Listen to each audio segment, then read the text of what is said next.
All right, so let's talk about some general conclusions here. So, from the foregoing considerations, certain general conclusions follow as to the nature of the pattern of inquiry as a development out of certain aspects of the pattern of life activities. So, again, topic nature of the pattern of inquiry, which develops out.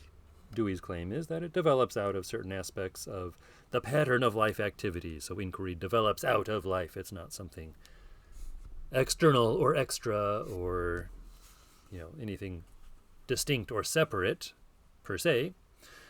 All right, so first general conclusion, which I'll go over in this video, and then we'll look at the second one in the next. So number one, environmental conditions and energies are inherent in inquiry as a special mode of organic behavior. So in inquiry as a special mode of organic behavior, inherent to that or necessary to that or fundamental to that are environmental conditions and energies. Those are important parts, inherent parts of inquiry, which is a special mode of organic behavior. Any account of inquiry that supposes the factors involved in it, say, doubt, belief, observed qualities, and ideas, to be referable to an isolated organism, subject self-mind, is bound to destroy all ties between inquiry as reflective thought and as scientific method. So basically he's saying don't separate out the organism or parts of the organism, subject self-mind. Don't make a clean break between the organism and the environment, and don't impute all these things to the organism, or you're not going to understand really what's going on. Right? Destroy all ties between inquiry as reflective thought and a scientific method. So if you break things apart in this way, we tend to think that doubt, belief, qualities, ideas, we tend to, at least there's a tradition of attributing those to a somewhat isolated subject, a self, a mind. And one of the major thrusts of Dewey's philosophy is don't do this. It's not necessary and not really true to experience. You won't be able to understand anything, much less something as complex as inquiry or scientific method, if you make this kind of brute distinction. Such isolation logically entails a view of inquiry which renders absurd the idea that there is a necessary connection between inquiry and logical theory. Right? So this again critiquing this idea that logical theory is something separate that gets then applied to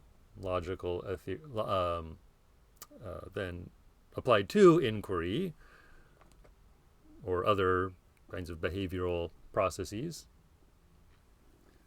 And if you isolate out the organism or the mind-self subject, it's going to make this connection seem more mechanical or mysterious or something, or just something that happens externally rather than all one part of a continuum. But the absurdity rests upon the acceptance of an unexamined premise, which is the product of a local subjectivistic phase of European philosophy. So that's this kind of tradition where we attribute things about the world to the mind.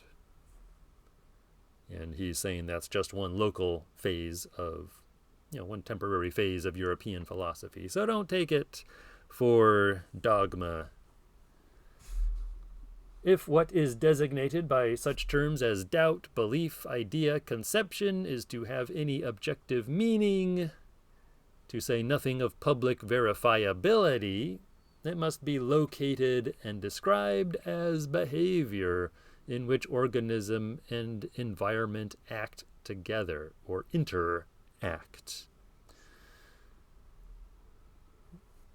So what we talk about in terms of doubt, belief, idea, conception for that to have any public meaning, any meaning that we as a community can do something about, talk about, make sense of, deal with, we have to think of it in terms of a whole organism environment situation, organism and environment working together, acting together, which doesn't mean they're necessarily always on the same side, but that they're always in contact with each other, constantly influencing each other. And even the split, as Dewey is going to tell us at some point, I believe in this section, even the split between organism and environment is just a practical one. Okay, so the earlier discussion set out with the familiar common sense distinction of organism and environment and went on to speak of their interaction. So yeah, I think here he is going to problematize this distinction, which is common in pragmatism, behaviorism, and things like that, of organism and environment. But of course, this is just a convenient way of addressing certain problems. Unfortunately, however, a special philosophical interpretation may be unconsciously read into the common sense distinction of organism and environment. It will then be supposed that organism and environment are given, quote unquote, given as independent things, and interaction is a third independent thing, which finally intervenes. So, another way of saying this is we tend to reify, we analyze things according to these distinctions, but then we tend to reify these distinctions, these concepts that we use to analyze, and take them up as kind of concrete entities of organism, environment, and interaction. So then we tend to think that these are three separate things that actually exist in nature, which is not necessarily the best way to think about it. I mean, they're, again, just convenient ways of addressing certain problems.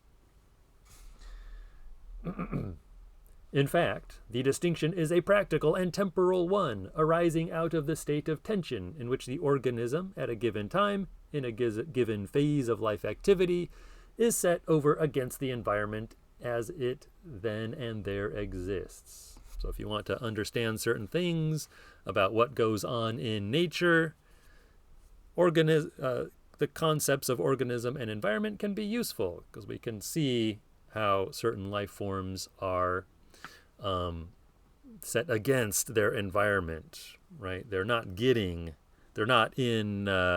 phase with, in step with their environment all the time. And at that moments, it makes sense to bring out this separate organism that may not be getting what it needs or what it wants from what is around it, and has to do something about that environment. And then it makes sense to make this distinction between organism and environment.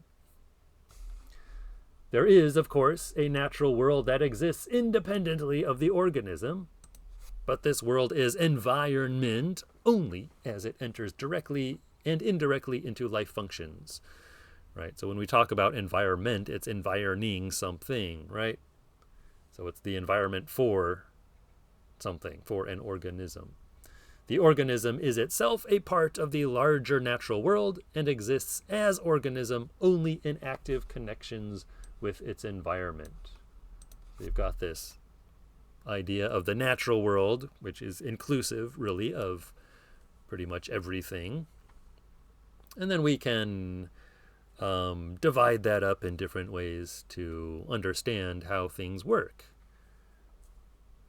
Right? When you see the organism getting into active connection with its environment, not just going with the flow, but finding itself out of step, which is a term Dewey occasionally uses, with its environment, when it finds itself needing to take in energy, figure out how to get energy from the environment, or respond to certain kinds of energy that are disturbing it, right? We can see the organism as a relatively distinct factor within the natural world, dealing with its environment, what the natural world is for it, the environment.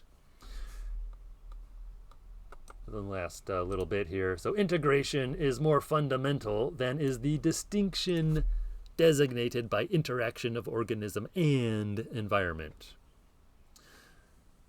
The latter is indicative of a partial disintegration of a prior integration, but one which is of such a dynamic nature that it moves, as long as life continues, toward redintegration, which I suppose is the older way to spell reintegration. I think now more common to say reintegration, but yeah, integration, he's saying, is more fundamental. The continuity of the natural world is more fundamental than are the various distinctions we make for practical purposes.